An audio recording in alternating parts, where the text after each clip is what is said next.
Hey, Becoming Me. I am so excited to introduce you to my warrior friend, Nellie. Nellie, welcome to Becoming Me. Hi, thank you so much for having me. It is so good to have you here, and I'm so excited for Becoming Me.TV to hear your story, how you're becoming who God made you to be, and how we too can become who God designed us to be. So, to kick everything off, if you were introducing yourself to a brand new warrior friend, how would you introduce yourself? Who's Nellie? Goodness. Nellie, how much time do we have? Nellie, I am just a woman out there that has found her calling, unwrapped my calling over a period of my lifetime. And I'm out there trying to serve as much as I can with every breath that I have. So that would be the short and sweet of it. I love it. And what I love the most is you described who you are as a human, not all the things that you do as a result. And it's so often, especially on the becoming life journey, we can flip that and we can start with all the things that we do. And you're just, here's who I am. I love it. And now I'm so curious to hear your story. Like, what has made you who you are? So take some time and unpack your journey. What's made you who you are today? Well, I would say from me and myself personally, and I think it does for everybody too, but it started right at the beginning for me. My dad was in a terrible accident when I was 9 months old and in a coma for 9 months, and then he passed away when I was a year and a half old. So that really, started a different trajectory. I was born into this trajectory, and then, my mom and dad were married, and then all of a sudden she was a widow and she had a baby. And, it was different than anyone else I was facing in early preschool, elementary school, etc. Trying to live with grandparents some while mom is working and really just trying to hold it all down. And then my mom and I's relationship was different because it was just the two of us and, relying on one another and having that definite mom and daughter relationship, but also you're my person, friendship as well. Mm. And so, in the very beginning, it was a little different. And then mom remarried when I was 8. I had a brother and sister come into the picture as well when I was 9 and 11. And so then that again was another elbow in the story. And then it was, like there was them and there was the family of them, the four of them. And I left home at 17. I graduated early and went 7 hours away from home. And just within all of that, my background now is in biology and psychology. I couldn't say that when I was when I was 17. And so I really didn't have the know-how, the self-reflection, the faith, grounding and all of that to really know what I had built within myself. And it really wasn't much by the time I left home. And I still see it so much today, which is why I do what I do for a living. But I was released out into the world really without a foundation of self-worth, my value, esteem, confidence. And when you are released out into the world without that, you have no self-led discipline, right? To be the driver in your own life. And then you just start chasing worth everywhere you can find it, which is exactly what I did, especially in those first 8 weeks of college. And anything that was like, come over here and you'll be worthy, come over here and you'll be worthy, do this and you'll be worthy, and I was just chasing it all down. And I roomed blind and I had a party girl roommate from Florida, that this little blonde hair, blue eyed girl that seemed like she knew everything to do. And she was like, come on. I was like, okay.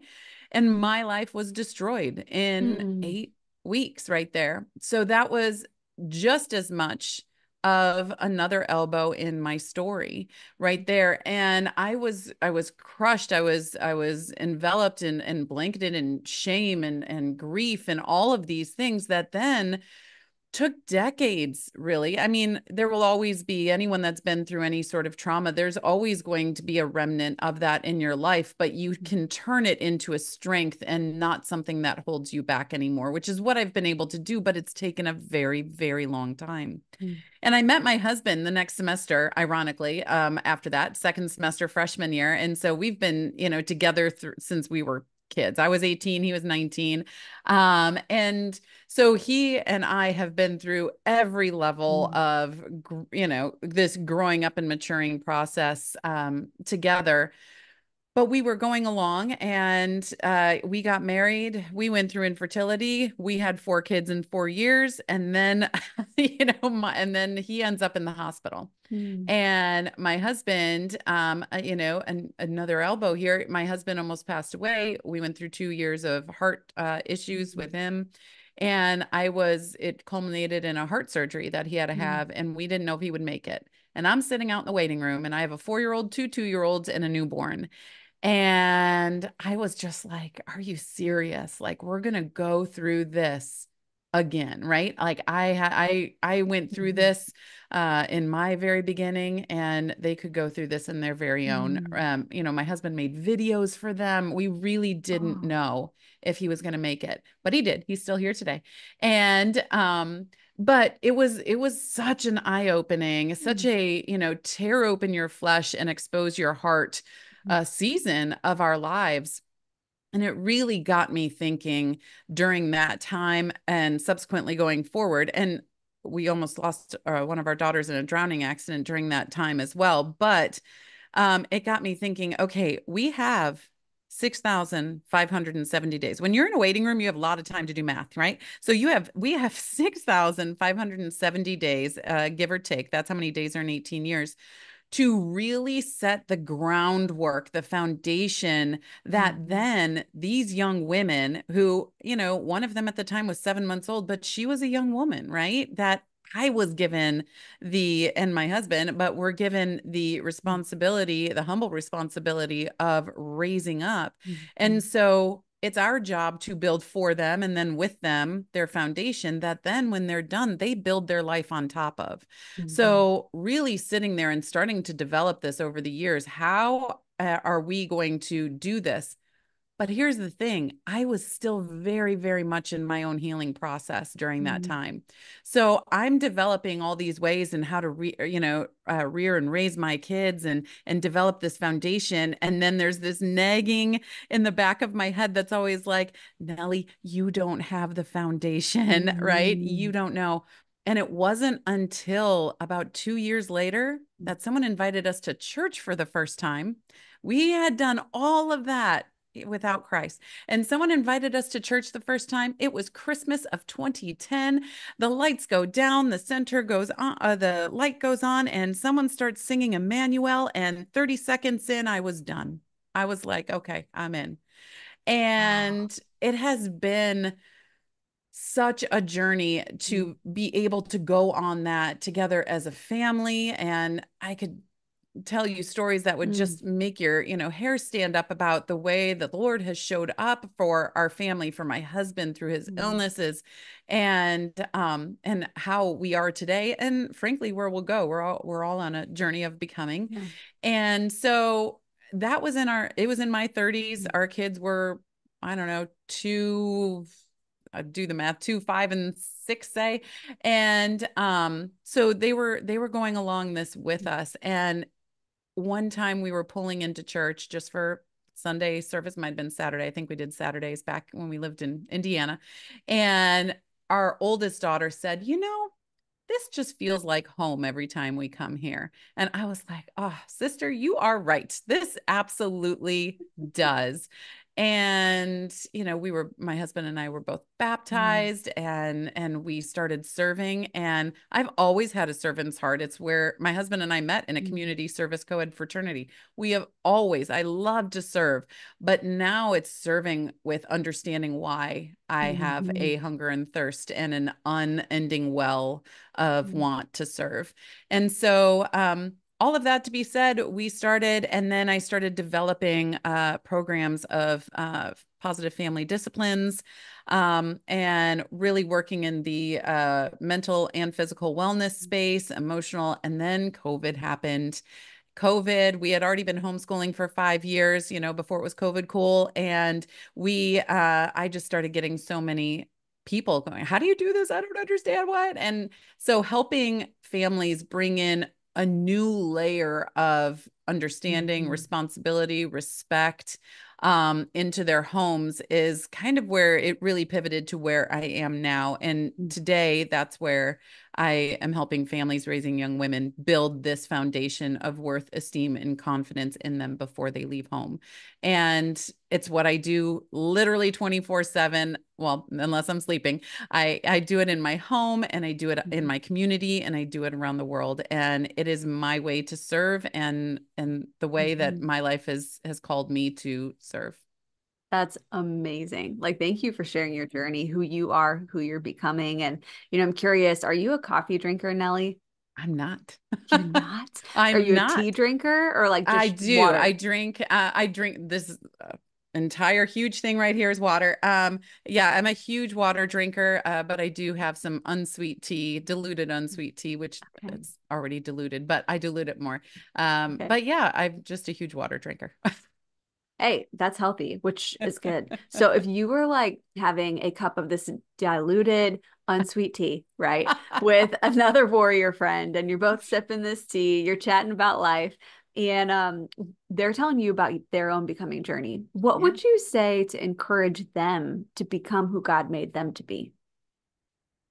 Well, there's really three things, and I always go by threes. The brain, if anyone that's listening right now, your brain loves the number three. It is small enough but big enough. And anyway, so I would offer up really three areas of recommendation. Number one, really sit back and ask yourself, what is holding me back from Mm, having full freedom and alignment with Christ? What is that thing that is holding me back? And I'm a picture person, so I just picture this wide open field, right? All covered in the mm, grace and light of Christ. And you want to go there. You want to go out into the freedom of this beautiful field, but there is a stumbling block in your way, maybe several, maybe a mm, boulder. But what is that? And put a name to it, because when you do that, you can start working on chiseling it away, going, around it, moving through it, whatever you need to do. But you need to understand what is holding you mm, back. mm, And we all are going to have things that are holding us back. Even after we, move and get through them, we'll know what that thing was, and it mhm, still can rear its head. But once you've gone through it once, you're like, oh, wait, I know this and I know how to get through it again. So mhm, know what is holding you back. And it could be shame, it could be mhm, addiction, it could be guilt, it could be a conversation you have to have with somebody, right? Some mhm, some accountability that you might need to have. It could be sadness, whatever that is. Find out what's holding you back. Number mhm, two is going to be what comes to you naturally. What mhm, maybe it is a skill, maybe it is a yearning to learn something, maybe it is, a study that you just love to do. What are you innately, just intrinsically inside of yourself? What is that thing that you are equipped mhm, for? Because we're all going to be equipped for whatever purpose that we are given, and mhm, we can hide those things sometimes, right? mhm, But I know for me, um, I'm a talker, as you could probably tell, but I am very introverted, actually. mhm, And for many years, because of things that happened in the life that I had and was living in my past, I hid behind so many mhm, people, right? But speaking was a gift that I had that I was hiding. And mhm, so ask yourself, though, what is it that you're innately gifted at? And then number three, mhm, ask yourself, okay, what are three things I can do in the next week? Give yourself a short amount of time in order mhm, to move forward through those. Maybe it's signing up for a class, a glass blowing class. I don't know. Maybe you're creative, right? And you want to do that. Maybe it is actually having that hard conversation mhm, that you need to have with somebody, right? Maybe it is a connection that you want to make or somewhere you need to go. But just ask yourself, what are three things I can do in the next week, or start planning for? If I need to go travel, it's not going to happen necessarily in the next week, but start mhm, planning and getting those things aligned. So what's holding you back? What are you innately gifted at, skilled mhm, at, mhm. etc.? And what are three things I can do to move in that direction? So practical, so powerful and tangible, something that three things that really all of us can apply right now on our becoming journeys. And what I loved hearing this thread throughout you sharing your story and then the practical advice for us is it really sounds like everything changed in your world when you began that personal relationship with Jesus. And then it was just like, here we go. Because even before that moment where you're invited to church, you had this knowing that something in your foundation is missing, and then you accept that invitation and you begin that personal relationship. And it's just cool to hear how after you removed any of those barriers and you stepped in, you can just see the joy and the hope all over your face. So Yeah. like, thank you for sharing that. That's Yeah. incredible. Absolutely. And for me, the moment I finally, I mean, I had been going to church and doing these things for about 2 years. And it was a couple of years later on a discipleship walk that I was on that I finally just fully relented my heart over to Wow. Christ. And it was late one night, and I was wrestling. I was, everyone there, all the women that were there and all the people that were serving were in this one room, and we lit a candle, and we were just supposed to sit there and be with whatever we Mm, needed to be with in that moment. Everyone went to bed. And my poor volunteer that was over me, who I didn't even know until this moment, because, they usually don't, say I'm over you, but she was the only one there. And I was just staring and I was just wrestling, wrestling, wrestling mm, because I was like, I have to hold this. This is my burden to carry. I have to carry this. And Christ was just like, this is mine. Give it over to me. It's okay. But he's not going to take mm, it. Like, you have to give it over, right? And mhm, so, but he was just there, and I was like, no, no, no. And then I just had this moment when I looked, mm, into his eyes, and I was like, if I don't give this up, then I'm saying that you died for me for nothing. And I cannot say that to you. And that was the moment I was able to hand it over. wow, that is powerful. Powerful. Thank you for sharing. Yeah. I know you have so many resources. You're equipping people. What are like, walk us through if somebody's like, okay, I'm hearing Nellie's story for the first time and I just want to keep knowing more about her and getting plugged in and all the resources, all the things. So just tell us about all of the resources that you have, how people can connect with you, all that fun stuff. Yeah. I love to keep it simple. The world's complicated. So nellieharden.com, you can find literally everything there from the social channels, Instagram, Facebook, communities. And then there is resources out there. There Mhm. is in the resource section, you will find articles, you will find podcasts and videos, you will find downloads that you can have. So all complimentary, just go there and you can just have fun in the playpen over there. And then there's master classes like the daughter decoder, right? And what's going on there. And then I work with people one on one. There's self-guided courses like Take the Lead, all about loving and leading her to a place that she loves and leads herself.